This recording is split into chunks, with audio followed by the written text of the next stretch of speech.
گزرے یہ زندگی تیری رضا میں، یا رب ہم سیکھ جائیں آداب زندگی۔ الحمدللہ رب العالمین، الصلاۃ والسلام علی سید الانبیاء والمرسلین، اما بعد فاعوذ باللہ من الشیطان الرجیم، بسم اللہ الرحمن الرحیم۔ الصلاۃ والسلام علیک یا رسول اللہ وعلی آلک واصحابک یا حبیب اللہ۔ الصلاۃ والسلام علیک یا نبی اللہ وعلی آلک واصحابک یا نور اللہ۔ حضور نبی اکرم نور مجسم صلی اللہ تعالی علیہ وآلہ وسلم نے ارشاد فرمایا، قیامت کے دن جو شخص یہ چاہتا ہے کہ اس کو اجر کے پیمانے بھر بھر کے دیے جائیں اور پل صراط سلامتی کے ساتھ عبور کر جائے، تو اسے چاہیے کہ مجھ پر کثرت کے ساتھ درود پاک پڑھے۔ صلو علی الحبیب صلی اللہ تعالی علی محمد صلی اللہ علیہ وسلم، صلاۃ و سلاما علیک یا سیدی یا رسول اللہ۔ جانشین امیر اہل سنت حضرت مولانا حاجی ابو احمد عبید رضا اتاری مدنی دامت برکاتہ القدسیہ کا بڑا پیارا پروگرام آداب زندگی دیکھنے کی سعادت حاصل کر رہے ہیں۔ جانشین امیر اہل سنت ہمارے ساتھ ویڈیو لنک کے ذریعے سے موجود ہیں، کالز کو بھی شامل کریں گے، سوال و جواب کا سلسلہ رہے گا۔ آپ بھی دل جمعی کے ساتھ، توجہ کے ساتھ، کنسنٹریشن کے ساتھ پروگرام سماعت فرمائیں، اور جو مدنی پھول اس میں بیان کیے جائیں اس پر عمل کرنے کی سعادت پائیں گے تو انشاءاللہ دنیا اور آخرت میں ان کی برکتیں سمیٹنے میں کامیاب ہو جائیں گے۔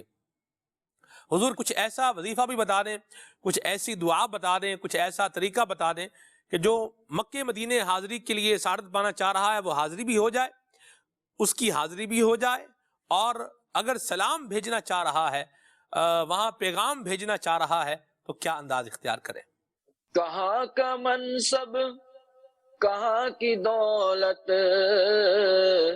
قسم خدا کی ہے یہ حقیقت، جنہیں بلایا ہے مصطفیٰ نے، جنہیں بلایا ہے مصطفیٰ نے، وہی مدینے کو جا رہے ہیں۔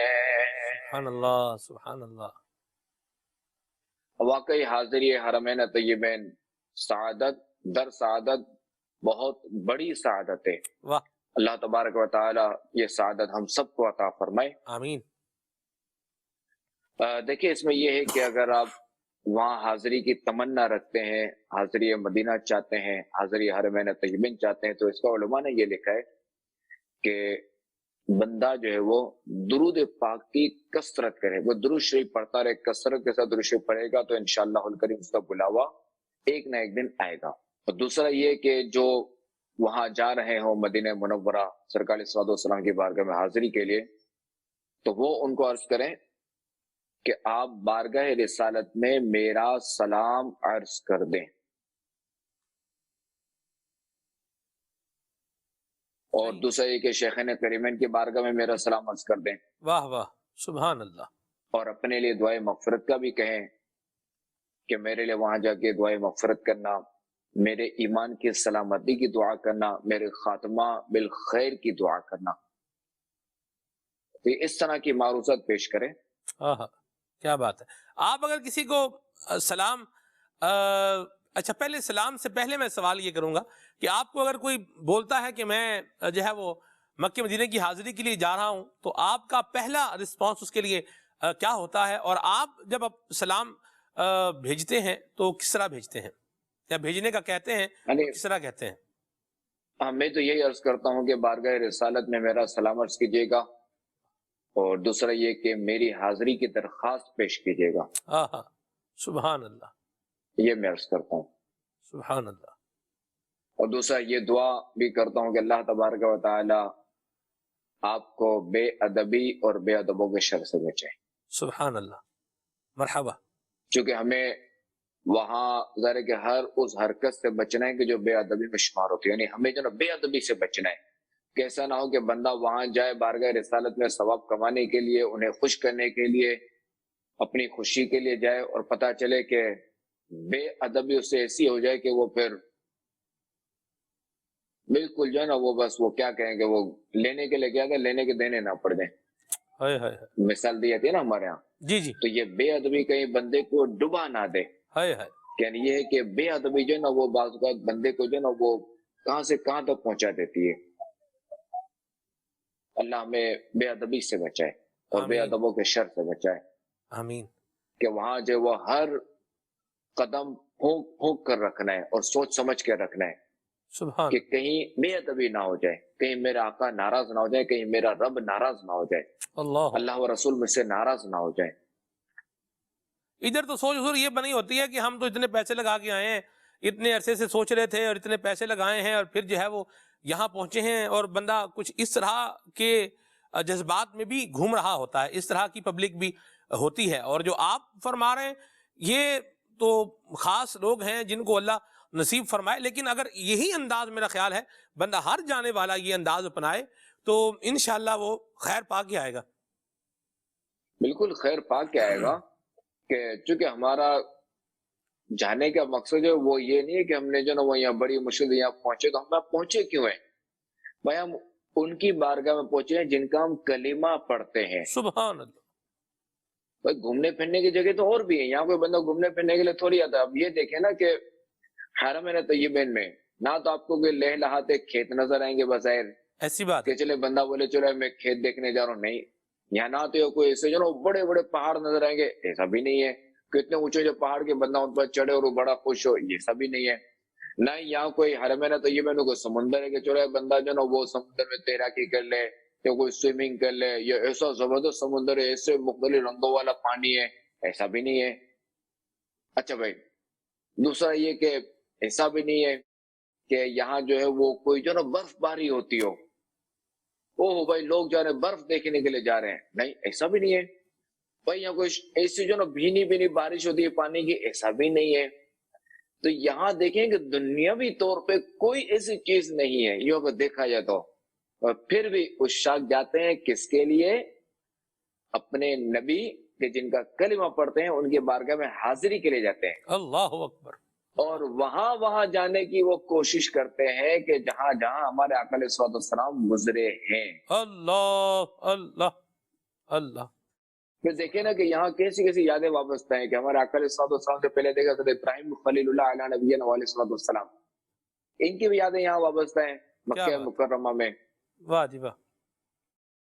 کہ مقام ابراہیم ہے, پھر زمزم شریف جو ہے حضرت اسماعیل علیہ الصلوۃ والسلام کے جو ہے وہ ان کی برکت سے جاری ہوا.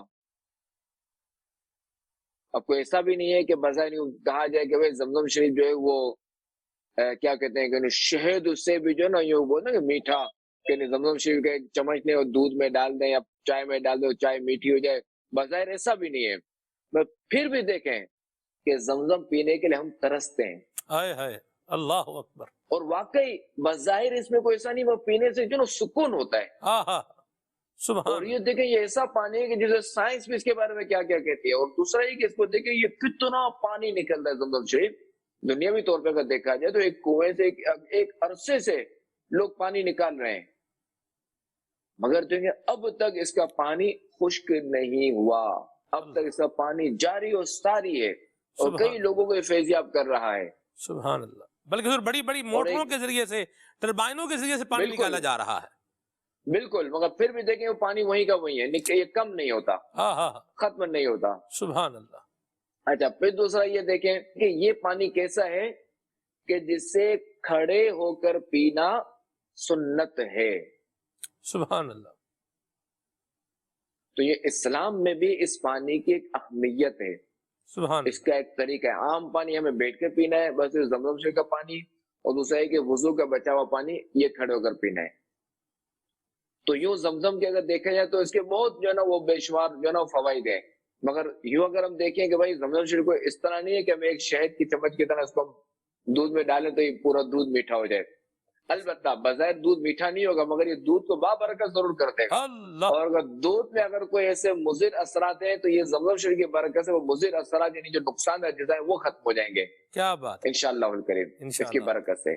سبحان اللہ سبحان اللہ. مگر پھر بھی دیکھیں کہ لوگ جو حرمین طیبین کی حاضری کیوں دیتے ہیں کہ نہ کوئی وہاں ریگستان ہے, نہ کوئی وہاں پہاڑ ہے, نہ کوئی وہاں لہلاتے کھیت ہیں, نہ وہاں کوئی برفانی مقامات ہیں, نہ ہی وہاں کوئی برساتی مقامات ہیں, نہیں ٹھیک ٹھاک بارشیں ہوتی ہو, نہ ہی وہاں کوئی اس طرح کے جو نا وہ دنیاوی طور پہ کوئی دیکھنے کی چیزیں ہیں. مگر پھر بھی دیکھیں کہ حج کتنا جمع غفیر ہوتا ہے وہاں عرفات میں، کتنے لوگ جمع ہوتے ہیں. سبحان وہ اللہ. کس لیے؟ وہ اللہ و رسول کے لیے جمع ہوتے ہیں. وہاں کس لیے جاتے ہیں؟ اللہ و رسول کے لیے جاتے ہیں.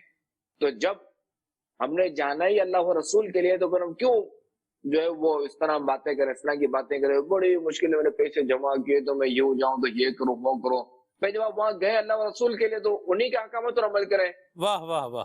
بھائی یہاں پہ بھی انہی کے احکامات اور عمل کرنا ہے اور وہاں پہ بھی انہی کے احکامات اور عمل کرنا ہے. اللہ اللہ.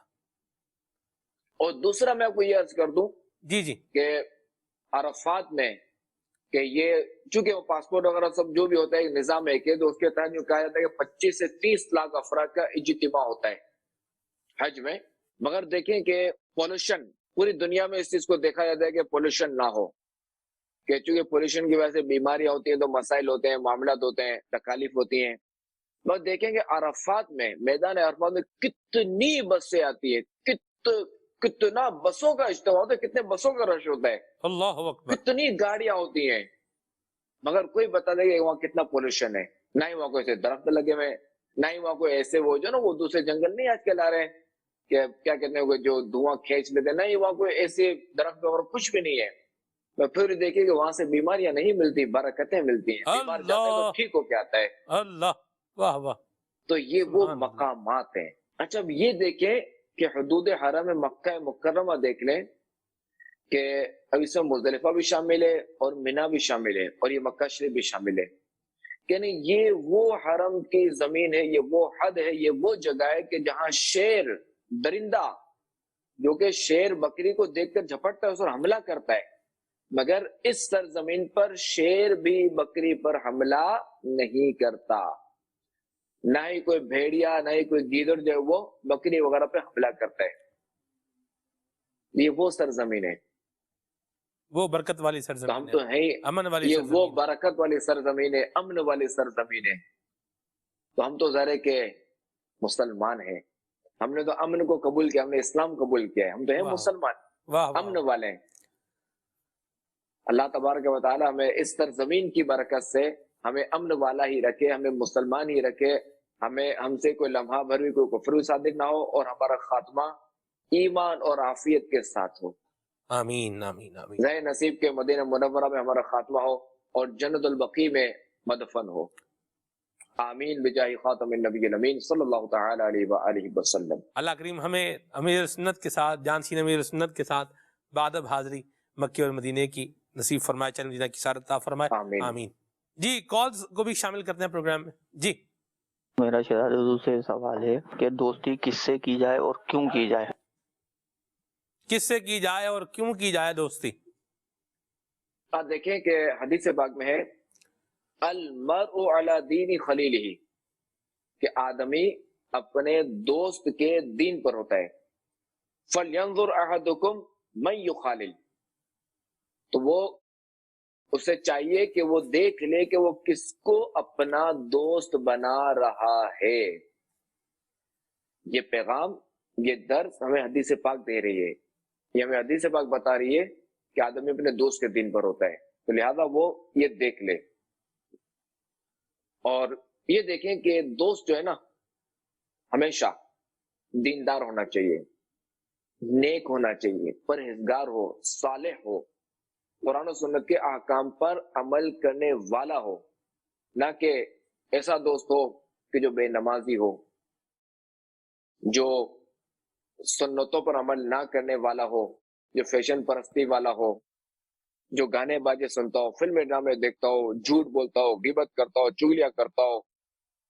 ایسے دوستوں سے بچ رہے ہیں کیونکہ صحبت اثر رکھتی ہے. الصحبت مؤثرہ، کہ صحبت اثر رکھتی ہے. اب چاہے صحبت اچھی ہو یا بری، اگر اچھی ہوگی تو اچھا اثر دکھائے گی اور بری ہوگی تو برا اثر دکھائے گی. اور اسے آپ اس حدیث پاک سے بھی سمجھ سکتے ہیں کہ ہمارے اللہ تبارک و تعالیٰ کے آخری نبی محمد عربی صلی اللہ تعالی علیہ وآلہ وسلم نے فرمایا اچھے برے ساتھی کی مثال مشک کے اٹھانے اور بھٹی دھونکنے یعنی آگ بھڑکانے والے کی طرح ہے. مشک اٹھانے والا یا تجھے ویسے ہی دے گا یا تو اس سے کچھ خرید لے گا یا اس سے اچھی خوشبو پائے گا،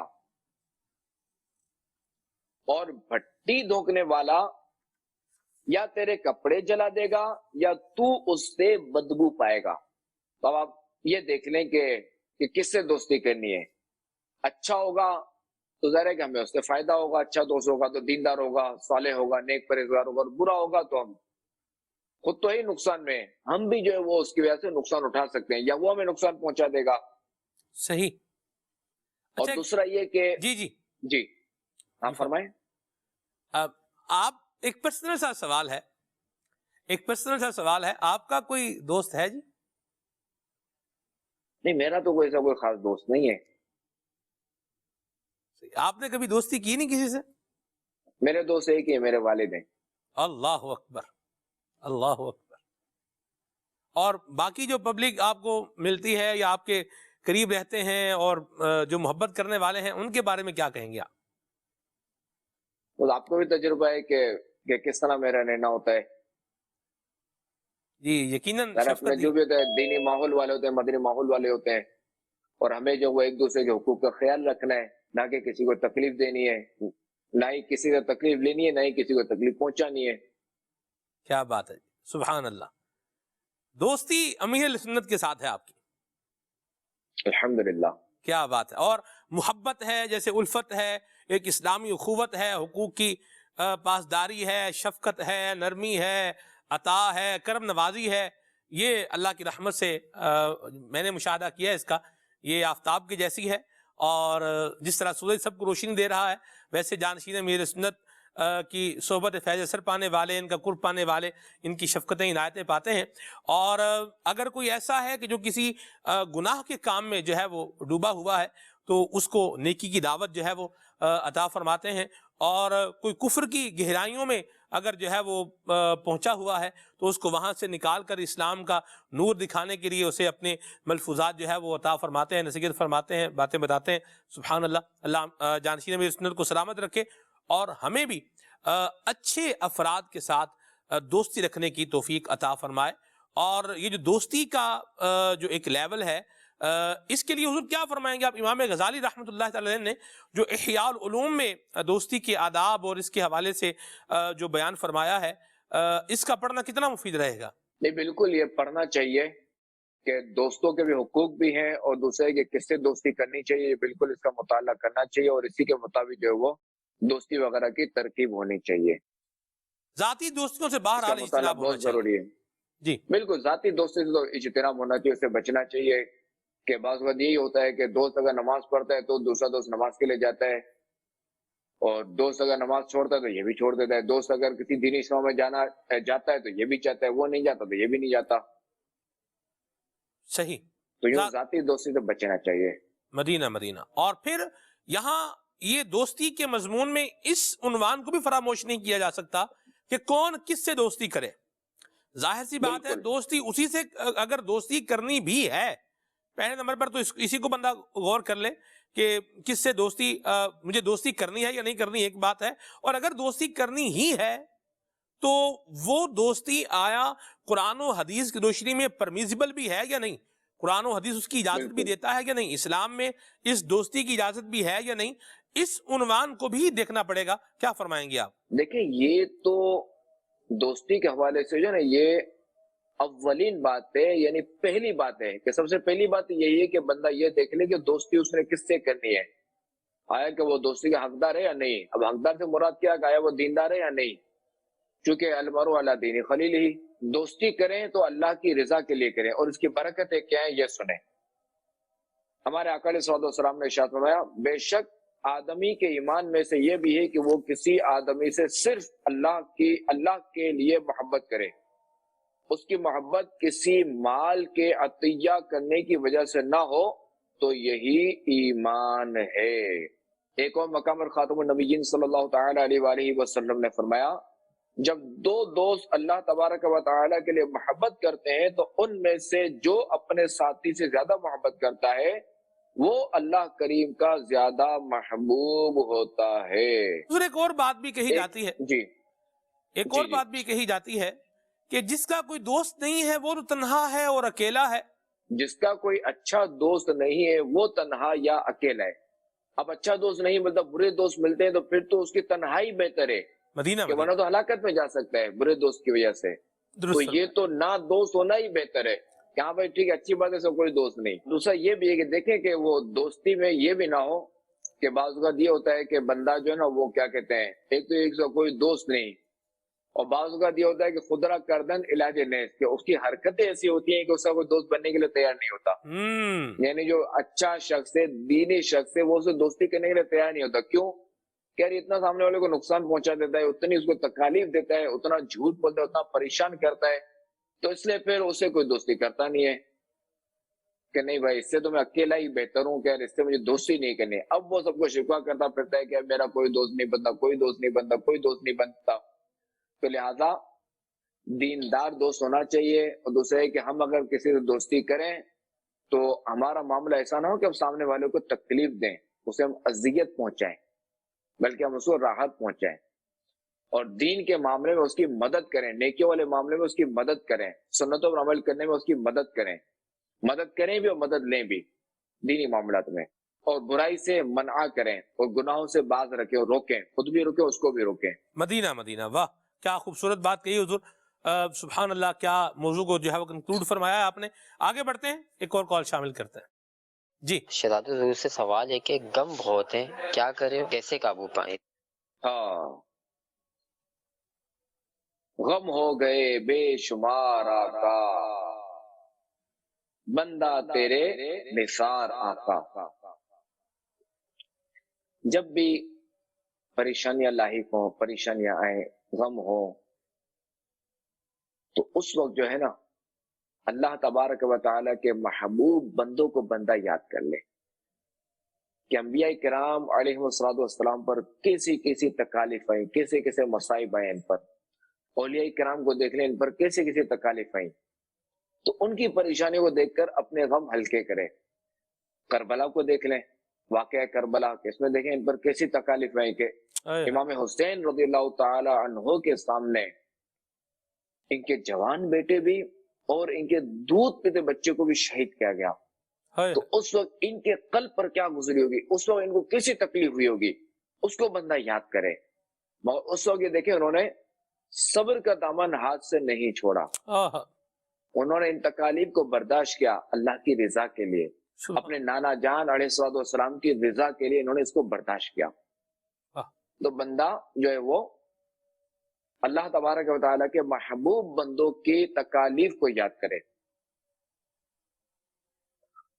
ہمارے آقا علیہ السلام کا فرمان ہے کہ جسے کوئی مصیبت پہنچے اسے چاہیے کہ اپنی مصیبت کے مقابلے میں میری مصیبت یاد کرے. اللہ کہ بے شک وہ یعنی میری مصیبت اعظم المصائب یعنی سب مصیبتوں سے بڑھ کر ہے. لہذا جب بھی غم و پریشانی لاحق ہو، جب بھی غم و پریشانی آئے تو خاتم النبیین صلی اللہ تعالی علیہ وآلہ وسلم کو یاد کرے، دیگر انبیاء کرام علیہ السلام کو یاد کرے، دیگر اولیاء کرام کو یاد کرے، اور صحابہ کرام علیہم رضوان کو یاد کریں، شہیدان و اسیران کربلا کو یاد کر لے، حضرت حمزہ رضی اللہ تعالیٰ عنہ کو یاد کر لے کہ ان کو بھی دیکھیں کہ کسی تکالیف ہے، ان کو کس طرح شہید کیا گیا، پھر ان کے ساتھ کیا معاملہ ہوا. یہ جو ان کے ساتھ معاملہ ہوا حضرت حمزہ رضی اللہ تعالیٰ عنہ کے ساتھ، اس معاملے سے بھی ہمارے آقا علیہ السلام کو بڑا رنج پہنچا تھا، بڑی تکلیف ہوتی تھی، بڑی تکلیف ہوئی تھی کہ جو جنگ احد میں جو ان کے ساتھ ہوا تھا معاملہ. اور اللہ تبارک و تعالیٰ سے دعا بھی کرتے ہیں کہ یا اللہ کریم، یا اللہ میری پریشانی دور فرما، میرے غم دور فرما. تو اس سے جو ہے وہ عرض بھی کرتے ہیں بارگاہ رب العزت میں، اللہ کریم ہماری پریشانیاں دور فرمائے، ہماری بیماریاں دور فرمائے، ہمارے غم دور فرمائے، ہمیں غم مدینہ عطا فرمائے، ہمیں بیمار مدینہ بنا دے. آمین آمین آمین. جی کال. میرا شہزاد حضور سے یہ سوال ہے، رحمت الہی کے بارے میں بعض لوگ دھوکے کا شکار ہو جاتے ہیں اور کچھ لوگ نا امید ہو جاتے ہیں، تو اس کے بارے میں ہماری رہنمائی فرمائیں. جی دیکھیں ہمارے معاشرے میں اس طرح کے لوگ بھی پائے جاتے ہیں کہ جنہیں گناہوں سے بچنے کا کہیں تو وہ کہتے ہیں اللہ تعالیٰ کی رحمت بہت بڑی ہے. تو یوں اس طرح کے جملے جو نا بول کے اللہ کی رحمت بہت بڑی ہے، اللہ بخشنے والا ہے، اللہ تعالیٰ بہت مہربان ہے، وہ ہمیں بخش دے گا، وہ بڑا غفور و رحیم ہے، وہ ہمیں عذاب نہیں دے گا، وہ اس طرح کی جو نا وہ یوں باتیں کرتے ہیں اور اپنے گناہ جاری رکھتے ہیں. تو خیر ایسوں کو چاہیے کہ وہ دھوکے میں نہ رہیں، کہ ایسے لوگ دھوکے میں. دیکھیں کہ مومن جو ہے نا خوف اور امید کے درمیان ہے. اللہ تبارک و تعالیٰ سے خوف بھی رکھے اور رحمت کی امید بھی رکھے. مسلمانوں کے دوسرے خلیفہ حضرت عمر فاروق اعظم رضی اللہ تعالیٰ عنہ نے فرمایا اگر آواز دی جائے کہ ایک شخص کے سوا سب جہنم میں چلے جائیں تو مجھے امید ہے کہ وہ یعنی جہنم میں نہ جانے والا شخص میں ہوں گا. اور مزید فرماتے ہیں کہ اگر اعلان کیا جائے کہ ایک آدمی کے علاوہ سب جنت میں داخل ہو جائیں تو مجھے خوف ہے کہ کہیں وہ یعنی جنت میں داخلے سے محروم رہ جانے والا میں نہ ہوں. تو یہ دیکھیں کہ فاروق اعظم رضی اللہ تعالیٰ عنہ کا خوف خدا بھی جی اور رحمت الہی سے امید بھی. مرحبا مرحبا. میرا یہ خیال ہے حضور، میں ایک بات جو ہے وہ اس کال کے حوالے سے جو ہے وہ کہنا چاہ رہا ہوں. یہ نا امیدی کا عنصر ویسے اس وقت آتا ہے کہ جب بندہ کسی غلط یا کسی بےہودہ یا کسی بد اخلاقی والی روٹین میں اتنا جو ہے وہ آگے چلا جاتا ہے کہ جسے کہیں کہ بہت ہی آگے چلا گیا ہے، یعنی حد سے بڑھ گیا ہے، بھئی بہت آگے چلا گیا ہے. یا بندہ بعض وقت محسوس کر رہا ہوتا ہے کہ اب یہ جو میرا گناہ ہے یا یہ جو میری برائی ہے اس نے مجھے گھیر لیا ہے اور اب میں اس سے نکل نہیں سکتا، اب مجھے کچھ بھی ہو جائے مجھے اسی حصار میں جو ہے وہ رہنا پڑے گا. اس طرح جب بندہ سوچتا ہے تو پھر وہ بعض اوقات نا امیدی کی طرف جاتا ہے اور اچھائی کی طرف آنے کی بجائے گویا کہ اسی برائی سے جو ہے وہ سمجھوتا کر لیتا ہے. کیا فرمائیں گے آپ اگر کوئی ایسی صورتحال میں گرفتار ہے تو؟ دیکھیں کہ ہمیں اللہ تبارک و تعالیٰ کی رحمت سے نا امید نہیں ہونا چاہیے. لا تقنطوا من رحمت اللہ، یہ اللہ تبارک و تعالیٰ کا فرمان ہے کہ لا تقنطوا من رحمت اللہ، کہ اللہ تعالیٰ کی رحمت سے نا امید نہ ہو. یہ ہمارے رب کا فرمان ہے. سبحان. جب دیکھیں کہ اگر کوئی بدکار ہے، کوئی کسی بد اخلاقی والے گناہ میں مبتلا ہے، اگر کوئی شراب میں مبتلا ہے تو وہ کافر تو نہیں ہوا نا، باغی تو نہیں ہے نا. ہمارے رب تبارک و تعالیٰ کی شان دیکھیں، اس کی رحمت دیکھیں کہ جو شخص کافر ہے اللہ تبارک و تعالیٰ اس کی بھی توبہ قبول فرماتا ہے. کافر جو کہ باغی ہے اس کی توبہ مقبول ہے، تو پھر ایک جو فاسق ہے جو اللہ تبارک و تعالیٰ کو اپنا رب تو مانتا ہے نا، اس کے پیارے حبیب محمد رسول اللہ صلی اللہ تعالی علیہ وآلہ وسلم کو آخری نبی تو مانتا ہے نا. تو جب وہ اللہ تعالیٰ کو رب مانتا ہے، اس کے حبیب علیہ السلام کو آخری نبی مانتا ہے محمد رسول اللہ صلی اللہ تعالی علیہ وآلہ وسلم کو، تو پھر اس کی توبہ کیوں قبول نہیں ہوگی؟ اگرچہ جیسا ہی گناہ گار ہے.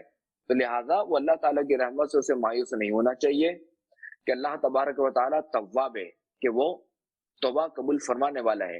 التائب من الذنب کمن لا ذنب لہ، کہ گناہوں سے توبہ کرنے والا ایسا ہے کہ جیسا کہ اس نے گناہ کیا ہی نہیں. تو توبہ کے بھی بے شمار فضائل ہیں. تو لہٰذا ہمیں اللہ تبارک و تعالیٰ کی رحمت سے مایوس نہیں ہونا چاہیے. حدیث شریف کا مضمون ہے کہ ایک شخص نے جو ہے وہ 99 قتل کیے تھے، 99 مرڈر. اب اس سے توبہ کا خیال آیا کہ میں اللہ تعالیٰ کی بارگاہ میں رجوع لاؤں، میں اللہ تعالیٰ کی بارگاہ میں توبہ کروں. تو اب جو ہے وہ اس ارادے سے وہ کسی عابد کے پاس گیا اور عابد سے اس نے کہا کہ اس نے عابد سے کہا اس قاتل نے کہ میں نے 99 قتل کیے ہیں، لہٰذا میں اللہ تعالیٰ سے توبہ کرنا چاہتا ہوں، تو مجھے کوئی طریقہ بتاؤ. اب چونکہ وہ عابد تھا، اسے علم نہیں تھا، تو اس عابد نے کہا کہ یہ تو بڑا مشکل ہے کہ تمہاری توبہ کیسے قبول ہوگی، تم نے 99 قتل کیا ہے. اب وہ مایوس ہوا، اس نے کہا اچھا یوں ہے. اس نے کیا کیا کہ وہ اس کو بھی قتل کر دیا، پوری سینچری پوری کر دی، جو 99 پورے 100 کے 100 پورے ہو جائیں. اب کچھ عرصے بعد پھر اسے توبہ کا خیال آیا، تو لہٰذا وہ کسی راہب کے پاس گیا، کسی عالم کے پاس گیا اور اس عالم سے اس نے عرض کی کہ میں نے 100 قتل کیے ہیں اور اب میں اللہ تعالیٰ کی بارگاہ میں توبہ کرنا چاہتا ہوں، کیا میری توبہ قبول ہوگی؟ تو اس راہب نے کہا کیوں نہیں ہوگی، بالکل تمہاری توبہ قبول ہوگی. تم ایک کام کرو کہ چونکہ تم جس بستی میں رہتے ہو یہ گناہ گاروں کی بستی ہے, یہ بستی ٹھیک نہیں, یہ علاقہ ٹھیک نہیں ہے, یہ ایریا ٹھیک نہیں ہے, لہٰذا تم جو ہے وہ فلاں ایریا میں چلے جاؤ کہ وہاں اللہ والے رہتے ہیں, وہاں نیک لوگ رہتے ہیں, وہاں صالحین رہتے ہیں, تو تم وہاں چلے جاؤ اور وہاں جا کے توبہ کرو. لہذا وہ نے کہا ٹھیک ہے. اب جو ہے وہ شخص توبہ کے ارادے سے جو ہے وہ چل پڑا اس بستی کی طرف. ابھی اس کا سفر اس نے شروع ہی کیا تھا کہ اس بستی میں پہنچنے سے پہلے, بلکہ آدھا فاصلہ طے کرنے سے پہلے جو ہے وہ اس کا انتقال ہو گیا. اب رحمت اور عذاب کے فرشتے دونوں آ گئے. عذاب کے فرشتوں نے کہا کہ چونکہ یہ 100 افراد کا قاتل تھا لہذا اسے ہم لے کر جائیں گے. رحمت کے فرشتوں نے کہا کہ کیونکہ یہ جو ہے وہ توبہ کے ارادے سے چلا تھا لہذا اسے ہم لے کر جائیں گے. اب ان دونوں میں نزاع ہو گیا. تو اب خیر اب انہیں حکم دیا گیا کہ یہ جس بستی کے قریب, اگر یہ گناہگار والوں کی یعنی جس بستی سے چلا تھا, جس علاقے سے چلا تھا, اگر یہ وہاں کے قریب ہے تو اب اسے جو ہے نا وہ عذاب کے فرشتے لے جائیں. اچھا اگر یہ اس بستی کے قریب ہے کہ جہاں یہ توبہ کے ارادے سے چلا تھا, جہاں اسے پہنچنا تھا, اس جگہ کے اگر یہ قریب ہے, اس ایریا کے اگر قریب ہے, تو اب اسے رحمت کے فرشتے لے کر جائیں گے.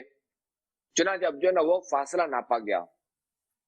تو اللہ تعالیٰ کی رحمت کے حکم خدا بندی عز و جل سے جس بستی میں اس نے توبہ کرنے کے لیے جانا تھا, جہاں نیک لوگ رہتے تھے, صالحین رہتے تھے, تو اس بستی اور اس شخص کے درمیان فاصلہ کم ہو گیا. لہذا جو فاصلہ ناپا گیا تو اس کا فاصلہ کم تھا, تو لہذا اس سے جو وہ رحمت کے فرشتے اسے لے کر چلے گئے.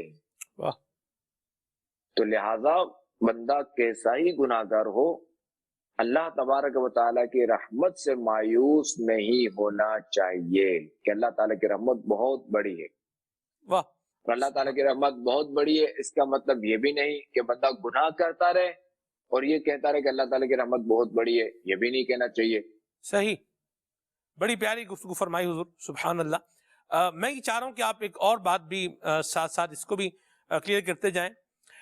بعض اوقات چونکہ بندے نے ایک برے جو ہے وہ معاملات کے اندر ایک وقت گزارا ہوتا ہے, تو اس کی شہرت بھی اس برائی کے ساتھ بعض اوقات ہو جاتی ہے. یار یہ اس نے یہ غلط کام کیا ہے, یا یہ غلط کام کرنے والا ہے, یا یہ چور ہے, یا یہ یوں فراڈ کرنے والا ہے, یا یوں ہے وہ ہے. اس طرح پھر یعنی جو بھی بندہ جھوٹا ہے, چغل خور ہے, غیبتیں کرنے والا ہے, اس طرح بھی بعض اوقات وہ کیا ہوتا ہے بندے کی ایک وہ پھیل تو جاتی ہے کہ یہ برائی اس کے اندر ہے. تو شیطان یوں بھی حملہ آور کرتا ہے, بھائی لوگوں کو تو اب پتہ چل ہی گیا کہ تو جھوٹا ہی ہے, تو اب جھوٹ سے توبہ کرنے کا فائدہ کیا ہے.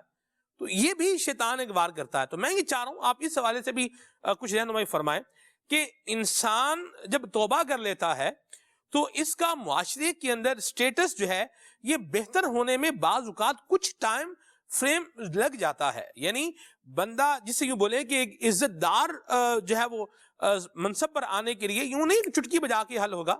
کچھ جو ظاہر سی بات ہے, ایک ڈیمیج ہے, گاڑی پر ڈینٹ پڑتا ہے, تو وہ ایسا تو نہیں ہے کہ چٹکی بجائیں گے اور ڈینٹ ٹھیک ہو جائے گا.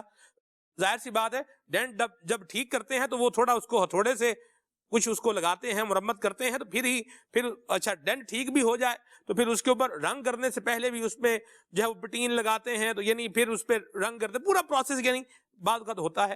تو میں چاہ رہا ہوں آپ اس پر بھی رہنمائی فرمائیں کہ بندہ اللہ تعالیٰ کی رحمت سے جو ہے وہ جڑ جائے تو یہ جو ایک برا چرچا پھیلا ہوا ہے وہ کریم ہی ہے جو اس برے چرچے کو بھی جو ہے وہ ختم فرما دے گا. آج نہیں تو کل ختم ہو جائے گا, کل نہیں تو پرسوں ختم ہو جائے گا, پرسوں نہیں تو ترسوں ہو جائے گا, بالآخر ختم ہو جائے گا.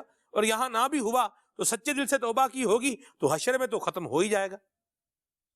اور دیکھیں اس میں یہ ہے کہ دیکھیں کہ گاڑی پہ ڈینٹ لگنا جو نا یہ فوری لگ جاتا ہے, نشان تو فوری آ جاتا ہے, مگر اس نشان کو ہٹنے میں وقت لگتا ہے. جی, تو اسی طرح جو بندے کی جو عزت ہوتی ہے نا, عزت بنانے میں وقت لگتا ہے, جبکہ بے عزتی لمحوں پر میں ہو جاتی ہے.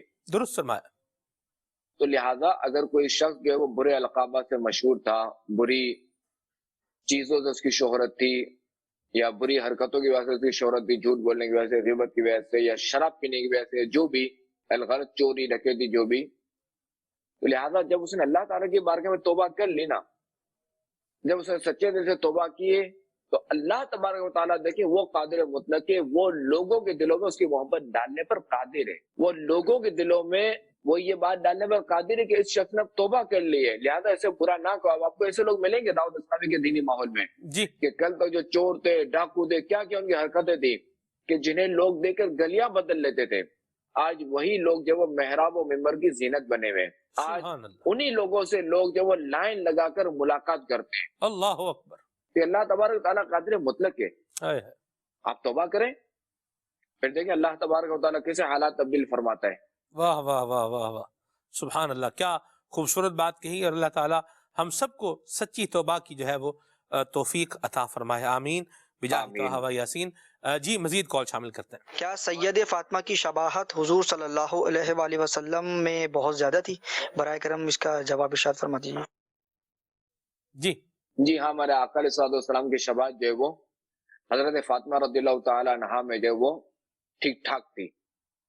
ام المؤمنین حضرت سیدتنا عائشہ صدیقہ رضی اللہ تعالی عنہا فرماتی ہیں کہ میں نے چال ڈھال، شکل و شباہت یعنی رنگ و روپ اور بات چیت میں فاطمہ رضی اللہ تعالی عنہا سے بڑھ کر کسی کو خاتم النبیین صلی اللہ تعالی علیہ وآلہ وسلم سے مشابہ نہیں دیکھا۔ اور جب حضرت فاطمہ رضی اللہ تعالی عنہ آپ علیہ السلام کی بارگاہ میں حاضر ہوتی ہیں تو خاتم النبیین صلی اللہ تعالی علیہ وآلہ وسلم آپ رضی اللہ تعالی عنہ کے استقبال کے لیے کھڑے ہو جاتے، اور جب خاتم النبیین صلی اللہ تعالی علیہ وآلہ وسلم آپ رضی اللہ تعالی عنہ کے پاس تشریف لے جاتے تو آپ رضی اللہ تعالی عنہ حضور علیہ السلام کی تعظیم کے لیے قیام فرماتی اور آپ علیہ السلام کو اپنی جگہ پر بٹھاتی۔ تو واقعی کہ ہمارے آقا علیہ السلام حضرت فاطمہ رضی اللہ تعالی عنہا میں جو ہمارے آقا علیہ السلام کی تصویر تھی، ٹھیک ٹھاک شباہت تھی، مشابہ تھی۔ ماشاءاللہ، یعنی حضرت فاطمہ الزہرا رضی اللہ تعالی عنہا پیارے آقا صلی اللہ علیہ وسلم سے ملتی تھیں، یعنی یوں کہا جا سکتا؟ ملتی جلتی تھی، بالکل۔ سبحان اللہ۔ وہ شعر بھی پڑھتے ہیں حضور مفتی احمد یار خان نعیمی والا، رسول اللہ کی جیتی جاگتی تصویر کو دیکھا، کیا نظارہ جن آنکھوں نے تفسیر نبوت کا۔ واہ واہ، سبحان اللہ۔